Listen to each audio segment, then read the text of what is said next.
Knee pain, back pain, shoulder pain, ఎటువంటి మొండి నొప్పులనైనా తగ్గించే clinic Indo British advanced pain clinic. చాలా వరకు కూడా ఇటువంటి సభలు నిర్వహించుకుంటున్నటువంటి సందర్భంలో ఎంతమందిని అంటే వారందరినీ కూడా డబ్బిచ్చో బలంలోకి ఎక్కించో మనం తీసుకుని రావడం రాజకీయ సమావేశాల్లో మనం చూస్తున్నటువంటి విషయం. కానీ ఇక్కడ ఈ సమావేశంలో ఉన్నటువంటి ప్రతి ఒక్కరూ కూడా భారతీయ జనతా పార్టీ కార్యకర్తలు, అందులోనూ కూడా బూత్ స్థాయి కార్యకర్తలు అని చెప్పి చెప్పుకోవడంలో మన అందరం చాలా సగర్వంగా చెప్పుకునేటువంటి విషయంగా నేనైతే భావిస్తున్నాను. భారతీయ జనతా పార్టీ కార్యకర్తలని గౌరవించుకునేటువంటి పార్టీ, కార్యకర్తల ఆధారితంగా పనిచేసేటువంటి పార్టీ. కనుకనే ఒకవేళ పార్టీని కనుక మనం తల్లిగా భావించి అంకిత భావంతో కనుక మనం సేవ చేసినట్లయితే ఆ కార్యకర్తని గుర్తించేటువంటి పార్టీ కూడా భారతీయ జనతా పార్టీ అని చెప్పి మనం ఇక్కడ గమనించాలి. కనుకనే ఒక సాధారణ ఉపాధ్యాయుడు బిడ్డ అయినటువంటి వాజ్పేయి గారు ప్రధాని అయ్యారు. ఒక సాధారణ పేద కుటుంబంలో జన్మించినటువంటి టీ అమ్ముకున్నటువంటి నరేంద్ర మోడీ గారు ఇవాళ ప్రధాని అయ్యారు. అదేవిధంగా ఒక షెడ్యూల్ తెగలకి చెందినటువంటి ఒక సాధారణ పేద కుటుంబం నుండి వచ్చినటువంటి ద్రౌపది ముర్ము గారు వారు రాష్ట్రపతి కాగలిగారు. ఈ రకంగా సాధారణమైనటువంటి కార్యకర్తలు ఎక్కడైనా సరే, ఏ పార్టీలోనైనా సరే ఉన్నత స్థాయికి చేరుకోగలరు అని చెప్పి మనం భావించినట్లయితే అది కేవలం భారతీయ జనతా పార్టీలో మాత్రమే సాధ్యపడేటువంటి విషయం అని చెప్పి మనం గమనించాలి. మనం అనేక సందర్భాల్లో చెప్పుకుంటూ ఉంటాం, భారతీయ జనతా పార్టీ అన్య రాజకీయ పార్టీల కంటే కూడా భిన్నమైన పార్టీ అని చెప్పి మనం చెప్పుకుంటూ ఉంటాం. అయితే సాధారణంగా ప్రశ్న వేస్తూ ఉంటారు మనకి, మీరు ఏ విధంగా భిన్నమైనటువంటి పార్టీ? ఎందుకంటే అన్ని రాజకీయ పార్టీల లాగానే మీరు కూడా ఎన్నికల్లో పోటీ చేయాలి, గెలవాలి, అధికారంలోకి రావాలి అని భావిస్తారు కదా అని సాధారణంగా మనకు వేసేటువంటి ప్రశ్న. కానీ ఖచ్చితంగా భారతీయ జనతా పార్టీ అన్య రాజకీయ పార్టీల కంటే భిన్నమైన పార్టీ. ఎందుకంటే భారతీయ జనతా పార్టీ కూడా ఎన్నికల్లో పోటీ చేయాలి, గెలవాలి, అధికారాన్ని చేపట్టాలి అని ఖచ్చితంగా భావిస్తుంది. అయితే మిగిలిన రాజకీయ పార్టీలు కేవలం అధికారాన్ని చెలాయించడానికి ఎన్నికల్లో గెలవాలి అని భావించినట్లయితే భారతీయ జనతా పార్టీ ఆ అధికారాన్ని సేవా మాధ్యమంగా వినియోగించుకోవటానికి ఎన్నికల్లో గెలవాలి అని చెప్పి భావిస్తుంది. కనుకనే భారతీయ జనతా పార్టీ అన్ని పార్టీల కంటే భిన్నమైన పార్టీ. అది మాత్రమే కాకుండా వారసత్వ నాయకత్వం అనేది భారతీయ జనతా పార్టీలో ఉండదు. ఇవాళ దేశంలో ఉన్న ఏ పార్టీనైనా సరే సాధారణంగా ఆ యొక్క రాజకీయ పార్టీ అధ్యక్షుడి తర్వాత ఎవరు అధ్యక్షుడు అవుతారు అని చెప్పి ప్రశ్నించినట్లయితే వెంటనే ఆ అధ్యక్షుడికి సంబంధించినటువంటి బిడ్డో, కొడుకో, మనవడో ఎవరో ఒకరి పేరు చెప్తూ ఉంటారు. కానీ భారతీయ జనతా పార్టీలో నడ్డా గారి తర్వాత ఎవరు జాతీయ అధ్యక్షుడు అవుతారు అని కనుక మనని ప్రశ్నించినట్లయితే ఈ కార్యకర్తలు ఎవరైతే ఉన్నారో ఎవరైనా సరే అంకిత భావంతో, పట్టుదలతోటి పనిచేసినట్లయితే వారు కూడా జాతీయ అధ్యక్షులు అయ్యేటువంటి అవకాశం ఉంటుందని చెప్పి మనమందరం గమనించాలి. కనుకనే మన పార్టీ అన్య రాజకీయ పార్టీల కంటే భిన్నమైన పార్టీ అని చెప్పి చెప్తాం. అది మాత్రమే కాకుండా మన పార్టీ యొక్క మూల సిద్ధాంతం, ఇవాళ సిద్ధాంతం లేనటువంటి పార్టీలని మనం దేశంలో చూస్తున్నాం. కానీ భారతీయ జనతా పార్టీ మూల సిద్ధాంతం అంత్యోదయ, అంటే సమాజంలో అట్టడుగునున్నటువంటి వారికి సంక్షేమాన్ని అందిస్తూ వారిని కలుపుకుంటూ ముందుకు వెళ్తూ దేశ సర్వతోముఖాభివృద్ధిని సాధించాలి అనేటువంటి లక్ష్యం. కనుక ఆ లక్ష్యానికి, ఆ సంకల్పానికి, ఆ మూల సిద్ధాంతానికి అంకితమై ఆ మూల సిద్ధాంతం నుండి స్ఫూర్తి పొంది నరేంద్ర మోడీ గారు 10 సంవత్సరాల కాలం దేశానికి అందించినటువంటి సుపరిపాలనని ఒక్కసారి కనుక మనం తరిచి చూసినట్లయితే ఏ పథకమైనా సరే, ఏ కార్యక్రమం అయినా సరే దేశంలో ఉన్నటువంటి పేదవారికి సంక్షేమాన్ని అందించాలి అనేటువంటి తపన మనందరికీ కనపడుతుంది. స్వయంగా నరేంద్ర మోడీ గారు అనేక సందర్భాల్లో చెప్పారు, నేను పేద కుటుంబం నుండి వచ్చాను, నాకు పేదరికం అంటే ఏమిటో తెలుసు, కనుక ఈ దేశంలో ఉన్న ఏ పేదవాడు కూడా అటువంటి చేదు అనుభవాలు ఎదుర్కోకుండా అతని జీవితంలో మంచి మార్పు తీసుకురావాలి అని దేశంలో ఉన్న పేదవాడిని కేంద్ర బిందువుగా చేసుకుని నేను కార్యక్రమాలు చేపడతాను అని చెప్పి వారు అనేక సందర్భాల్లో చెప్పడం జరిగింది. ఈ 10 సంవత్సరాల కాలంలో ప్రతి ఒక్క కార్యక్రమం, జన్ధన్ యోజన దగ్గర నుండి ప్రతి ఒక్క కార్యక్రమాన్ని కనుక మనం తరిచి చూసినట్లయితే దేశంలో ఉన్నటువంటి పేదవాడికి సంక్షేమాన్ని అందివ్వాలని, దేశంలో ఉన్నటువంటి మహిళలకి రక్షణతో పాటు సాధికారతను అందివ్వాలి అనేటువంటి తలంపుతోటి అనేక కార్యక్రమాలు వారు తీసుకురావడం జరిగింది. ఈ మధ్య కాలంలోనే నరేంద్ర మోడీ గారు ఒకానొక మీటింగ్ లో తెలియజేశారు, నాకు తెలిసినటువంటి 3 కులాలు, ఆ 4 కులాలు, ఆ 4 కులాలు కూడా 1 మహిళ, 2 యువత, 3 రైతు, 4 దేశంలో ఉన్న పేదవాడు. కనుక నాకు తెలిసినవి ఈ 4 కులాలు అని చెప్పి నరేంద్ర మోడీ గారు చెప్పడం జరిగింది. వారు వికసిత్ భారత్ గురించి మాట్లాడుతున్నారు. 2047 సంవత్సరానికల్లా ఒక వికాసవంతమైనటువంటి అభివృద్ధి సాధించినటువంటి భారతదేశాన్ని మనమందరం చూడాలి అని చెప్పి వారు చెప్పారు. చెప్తున్నటువంటి సందర్భంలో వారు తెలియజేసినటువంటి విషయం ఏమిటంటే, ఎప్పుడైతే దేశంలో వారు చెప్పినటువంటి ఈ 4 కులాల్ని మనం కనుక అభివృద్ధి పదంలో కనుక నడిపించినట్లయితే ఆ వికసిత్ భారత్ కళని మనం సాకారం చేసుకునేటువంటి అవకాశం ఉంటుంది అని చెప్పి నరేంద్ర మోడీ గారు చెప్పారు. ఇవాళ కనుక మనం చూసినట్లయితే మహిళల కోసం అనేక కార్యక్రమాలు, ఉజ్వల కింద ఉచిత గ్యాస్ ఇవ్వడం దగ్గర నుండి జన్ధన్ ఖాతాలు, ఇవాళ దేశంలో 50 కోట్ల జన్ధన్ ఖాతాలు తెరిచినట్లయితే దాంట్లో దగ్గర 60% మహిళలకే ఉన్నటువంటి విషయాన్ని మనం ఇక్కడ గమనించాలి. అదేవిధంగా మరుగుదొడ్ల నిర్మాణం, తన సోదరిమణులు, తన ఆడపడుచుల యొక్క ఆత్మగౌరవానికి రక్షణ కల్పించాలి అనేటువంటి భావనతోటి వారు మరుగుదొడ్ల నిర్మాణం చేయడం జరిగింది. అదేవిధంగా మాతృత్వ వందన యోజన, సురక్షిత్ యోజన, అంటే అభివృద్ధి చెందినటువంటి భారతదేశం మనది అని మనం చెప్పుకున్నా కూడా ఆ దేశంలో ఉన్నటువంటి మహిళలు పౌష్టిక లోపంతో వారు చాలా ఇబ్బంది పడుతున్నారు. ప్రసవ సమయంలో మరణించడం కావచ్చు, లేకపోతే అనారోగ్యంతో బాధపడుతున్నటువంటి బిడ్డకి జన్మనివ్వడం కావచ్చు చేస్తున్నారని మాతృత్వ వందన యోజన, మాతృత్వ సురక్షిత్ యోజన తీసుకుని వచ్చారు. అది మాత్రమే కాకుండా ఈ మధ్య కాలంలో లక్పతి దీదీ గురించి నరేంద్ర మోడీ గారు మాట్లాడుతున్నారు. సెల్ఫ్ హెల్ప్ గ్రూప్స్, అంటే మహిళా స్వయం సమూహక సంఘాలు ఏవైతే ఉన్నాయో వాటికి ఇంతకు ముందు కేవలం 2 లక్షల రూపాయల వరకు లోన్ లభించేది. అంటే ఒక గ్రూప్ లో 10 మంది మహిళలు ఉంటే ఒక్కొక్క మహిళకి కేవలం 20,000 రూపాయలు మాత్రమే వారికి దక్కేది. ఇవాళ ఆ 2 లక్షల రూపాయల్ని నరేంద్ర మోడీ గారు 20 లక్షలకి పెంచి ఆ గ్రూప్ లో ఉన్న ప్రతి మహిళకి ఇవాళ 2 లక్షల రూపాయలు అందే విధంగా వారు కార్యాచరణ చేయడం జరిగింది. అది మాత్రమే కాదు, డ్రోన్ దీదీ అంటున్నారు. డ్రోన్ దీదీ అంటే మన పొలాల్లో ఎరువులు కావచ్చు, పురుగుల మందులు కావచ్చు పిచికారీ చేసుకోవాలంటే ఇంతకు ముందు ఆరోగ్యాన్ని పణంగా పెట్టి పురుషులు పొలాల్లోకి దిగవలసి వచ్చేది. కానీ ఇవాళ మహిళలకి డ్రోన్లు అందించి, సబ్సిడీ మీద వాళ్ళకి డ్రోన్లు అందించి ఇవాళ పొలాల్లో పిచికారీ చేయాలంటే మనకి ఇంతకు ముందు 1 ఎకరానికి మనం పురుగుల మందు వేయాలంటే మనకి దగ్గర 5-6 గంటలు పట్టేదేమో. కానీ ఈ డ్రోన్లతోటి కేవలం 15 నుండి 30 నిమిషాలలో 1 ఎకరానికి పిచికారీ చేసే వ్యవస్థను కల్పించడం మాత్రమే కాకుండా ఆ పని మహిళల చేత చేయించి మహిళల్లో ఉన్నటువంటి సామర్థ్యాన్ని తట్టి లేపి వారికి సాధికారత అందించినటువంటి విషయాన్ని కూడా మనం ఇక్కడ గమనించాలి. కనుక మహిళల్ని ఆ విధంగా వారు రక్షణతో పాటు సాధికారతను కూడా అందించారు. ఇంకా మన యువత ఉన్నారు.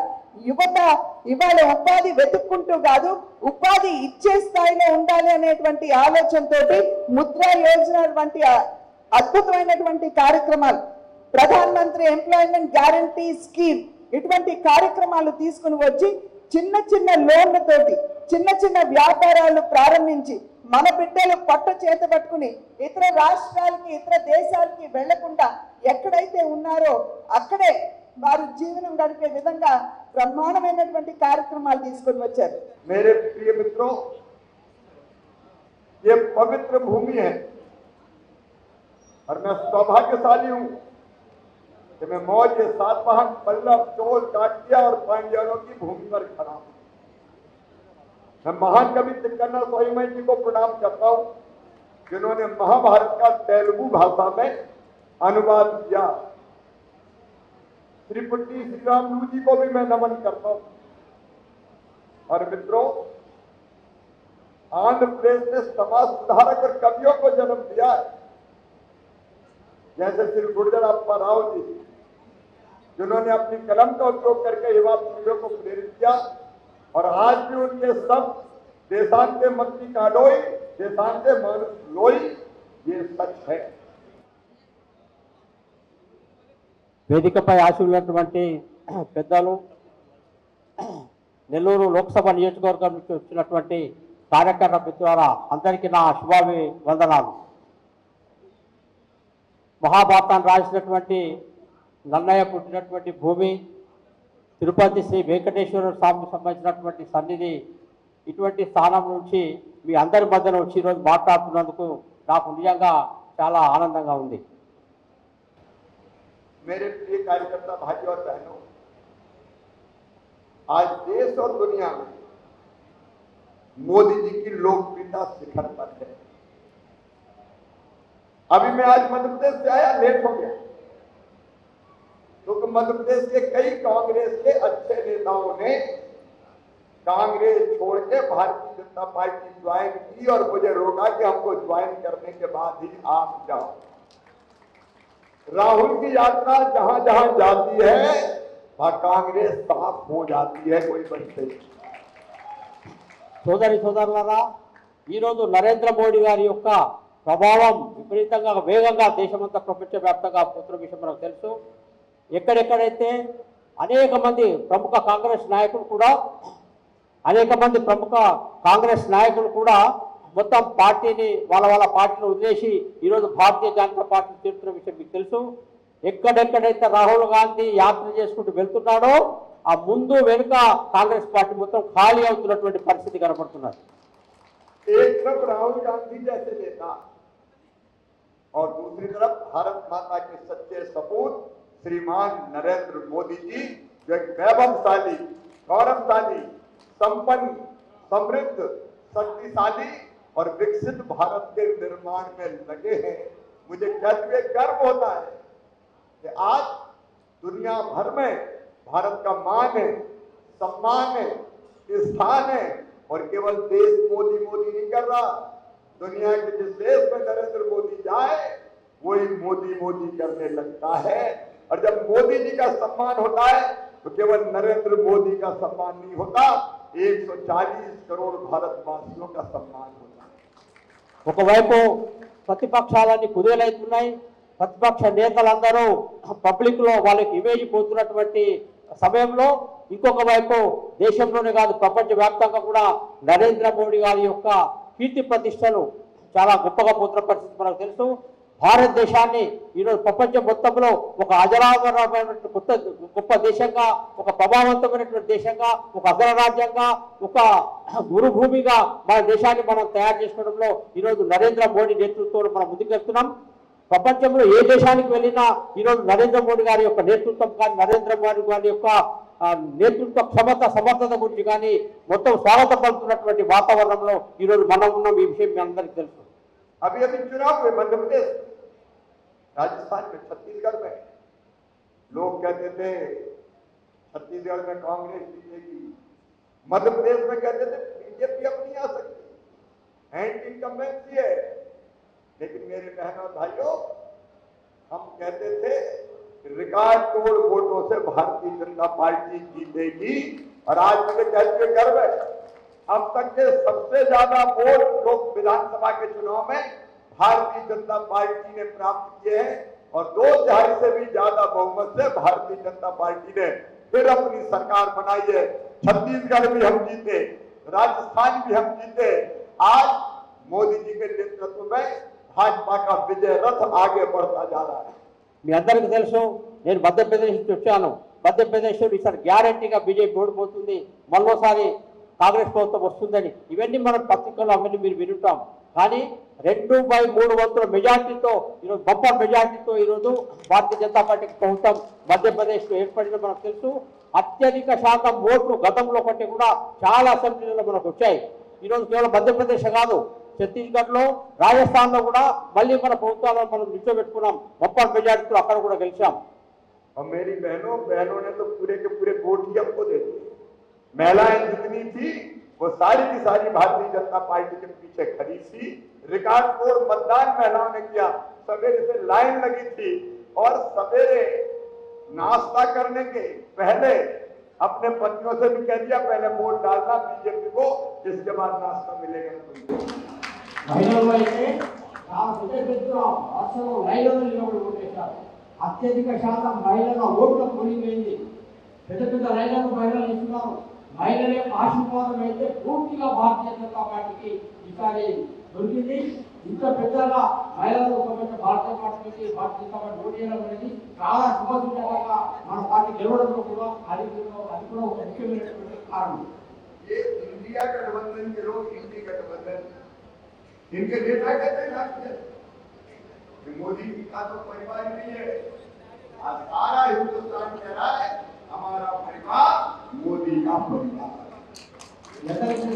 ప్రతిపక్ష అలయన్స్ ఏదైతుందో ఇండి అలయన్స్ ఏదైతుందో ఈ అలయన్స్ గురించి కుటుంబ పార్టీల గురించి దేశ ప్రజలు పట్టించుకోలేదు. మోడీ సంబంధించిన కుటుంబమే నా కుటుంబం, మేమందరం మోడీ కుటుంబం అని చెప్పి 140 కోట్ల మంది ప్రజలు కూడా ఈరోజు నరేంద్ర మోడీకి సపోర్ట్ చేసినటువంటి పరిస్థితి. మోడీ పరివార్, మోడీ యొక్క కుటుంబం అనే ఒక నినాదాన్ని ప్రేరేపిస్తున్నారు. आज नरेंद्र मोदी जी देश के दिल में है, जनता के मन में है और भारत को विकसित राज्य बनाने की गारंटी उन्होंने दी है। भारत को विकसित भारत बनाने की गारंटी उन्होंने दी है और मोदी जी की गारंटी को पूरा करने की गारंटी है। ఈరోజు నరేంద్ర మోడీ గారు దేశ ప్రజల హృదయాల్లో స్థానాన్ని సంపాదించుకున్నాడు. దేశ ప్రజల హృదయాన్ని, మనస్సులను జయించిన వాడు. ఈరోజు నరేంద్ర మోడీ గారి నేతృత్వంలో భారతదేశం ఒక వికసిత భారత్గా, ఒక అభివృద్ధి చెందిన దేశంగా పోవడం కోసం అది ఈయనతోనే సాధ్యమైనటువంటి విశ్వాసం ఈరోజు చాలా స్పష్టంగా ఈ దేశ ప్రజలలో 140 కోట్ల మంది ప్రజల్లో కనబడుతున్నది. मेरा पूरा विश्वास है आज नेल्लूर के मंच पे मैं कह रहा हूं अकेली भाजपा 370 पार करेगी और एनडीए के साथ हम 400 के पार जाएंगे। अब की बार 400 पार। मध्य प्रदेश की 29 सीटें भारतीय जनता पार्टी जीतेगी। ऐतिहासिक बहुमत बीजेपी को मिलने वाला है। నెల్లూరులో మీ అందరి మధ్యన ఈ సభా హాల్లో నేను విశ్వాసంతో నేను చెప్తున్నాను, ఈసారి మోడీ ప్రభుత్వం 400 దాటిన ఎంపీలతో గెలిచినటువంటి మోడీ ప్రభుత్వం ఈసారి ఏర్పడుతుంది. మధ్యప్రదేశ్ లో 29కి 29 సీట్లు మొత్తం మేము భారతీయ జనతా పార్టీ నుంచే గెలుస్తారనే విశ్వాసాన్ని కూడా ఈ యొక్క హాల్లో మీకు చెప్పదలుచుకున్నాను నేను. लेकिन नेल्लूर वालों, हमें भी तो मोदी जी के साथ चलना है। नेल्लूर के पीछे न रह जाए। ये सीट भी जीत के हमको भारतीय जनता पार्टी को देना है, मोदी जी को सौंपना है।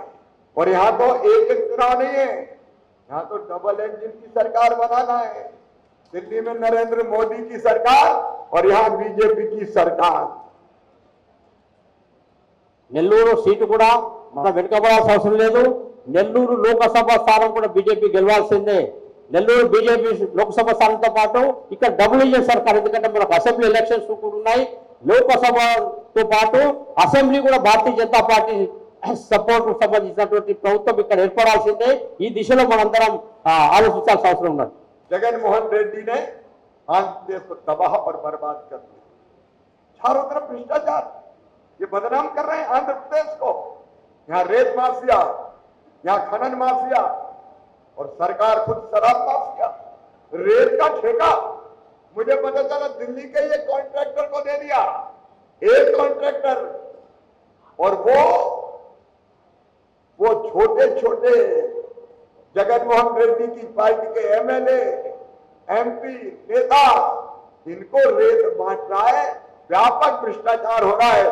जनता को रेत नहीं मिल रही, लेकिन ये रेत में भी पूरे आंध्र प्रदेश को लूटने का पाप कर रहे हैं। జగన్మోహన్ రెడ్డి ప్రభుత్వం అత్యంత అవినీతి ప్రభుత్వం. ఇక్కడ ఇసుక మాఫియా నుంచి అనేక రకాల సిండికేట్లు ఏర్పరిచి ఎమ్మెల్యేలు, ఎంపీలు ఈ సిండికేట్లను మొత్తం రాజ్యం వెళ్తూ వేలాది కోట్ల రూపాయల కుంభకోణాలు అవినీతి చేస్తున్నటువంటి పరిస్థితి ఉంది. ఈరోజు ఇటువంటి అవినీతికర ప్రభుత్వాన్ని మనం తీసి బయటకు పారాల్సినటువంటి అవసరం ఉన్నది. भूमाफिया लूटे ले, जहाँ खाली जमीन देखी जगनमोहन रेड्डी की पार्टी के लोग चले गए और उन पर कब्जा कर लिया. कोई सुनने वाला नहीं है. नकली दस्तावेज बनाए जा रहे हैं, जमीनें हड़पी जा रही है और कोई सुनने वाला नहीं है. इनकी पार्टी के लोग राज्य की जमीन को लूट रहे हैं और गरीबों को छलने का काम कर रहे हैं. జగన్మోహన్ రెడ్డి ప్రభుత్వంలో ముఖ్యంగా ఎమ్మెల్యేలు ఎంపీలు ఎక్కడ పడితే అక్కడ భూముల మాఫియా కింద తయారైన విషయం నాకు తెలుసు. ప్రజలకు కానీ, గవర్నమెంట్ భూములు కానీ, లేకుంటే సొసైటీలకు సంబంధించిన భూములు కానీ, కుల సంఘాల భూములు కానీ, ఫారెస్ట్ ల్యాండ్స్ కానీ ఎక్కడ పడితే అక్కడ ఈ యొక్క భూమాఫియా అనేది అసలు మన కాంప్లైంట్ ఇచ్చిన వినేవాళ్ళు లేడు, చెప్పినా పట్టించుకునే వాళ్ళు లేదు. ఒక మాఫియా రాజ్యం కింద ఈ యొక్క అవినీతి తయారైంది ఇక్కడ. और शराब माफिया तो सरकारी बन गई. ये मैंने अभी मुझे बताया दिल्ली में कि यहाँ तो शराब सरकारी बेचती है. धनगरी सरकार सरकार का काम होगा लोगों का भला करना, लेकिन जगनमोहन रेड्डी की सरकार कर रही है पियो पियो, इतना पियो के पीछे गिर जाओ, उठ के फिर पियो और उसमें ही मत रहो ताकि हमारे देश को डूबते रहे. లిక్కర్ మాఫియాలో హద్దులు దాటిన విషయం మనకు తెలుసు. విపరీతంగా జనాలకు తాగించడము, బెల్ట్ షాపులు, లేకుంటే చీప్ లిక్కరు, లేకుంటే కల్తీ సారా, కల్తీ సంబంధించిన IMFలు, ఇవన్నీ కూడా ఈరోజు చాలా పెద్ద మాఫియాగా తయారయ్యాయి. ఈరోజు రోడ్ల మీద ఎక్కడ పడితే అక్కడ తాగుబోతులు కింద పడిపోతున్నటువంటి పరిస్థితి కనపడుతున్నది. ఇటువంటి తాగుబోతు సంబంధించిన వ్యవస్థ నుంచి ఈరోజు మనం ఆంధ్రప్రదేశ్ రక్షించుకోవాలా, ఇటువంటి ప్రభుత్వాన్ని మనం కూలదోయాలి. जब ये पैदल चलते थे, पद यात्रा करते थे, तब ये कहते थे धीरे धीरे शराब में प्रतिबंध लगा दूंगा, शराब बंद कर दूंगा. मैं आंध्र प्रदेश की जनता से कहना चाहता हूँ 36,000 करोड़ रुपए की शराब से आय इस सरकार ने प्राप्त की है. 36,000 करोड़, मैंने 6,000 करोड़ आते हैं, अब 36,000 करोड़ आ रहे हैं. क्या तमाशा है? क्या जनता को मारना चाहते हो? और घटिया शराब मुझे बताया गया है आगे यहाँ घटिया तरीके की शराब लोगों को पिलाई जा रही है और शराब से भरने वालों की संख्या दुगनी से ज्यादा हो गई है. ये पूरे राज्य को भी तबाह कर रहे हैं, जनता के स्वास्थ्य को भी तबाह कर रहे हैं और ये जनता के धन का उपयोग केवल शराब में लगवाने का काम कर रहे हैं. ऐसी सरकार जो लोगों के स्वास्थ्य के साथ खेले उसको उखाड़ के फेंक दो. आंध्र प्रदेश वासियों, आज मैं ये अपील और आह्वान करने आया हूँ. మరిన్ని వీడియోస్ కోసం ఛానల్ ని సబ్స్క్రైబ్ చేయండి, లేటెస్ట్ అప్డేట్స్ కోసం వాట్సాప్ ఛానల్ ని ఫాలో చేయండి అండ్ లింక్ డిస్క్రిప్షన్ లో ఉంది.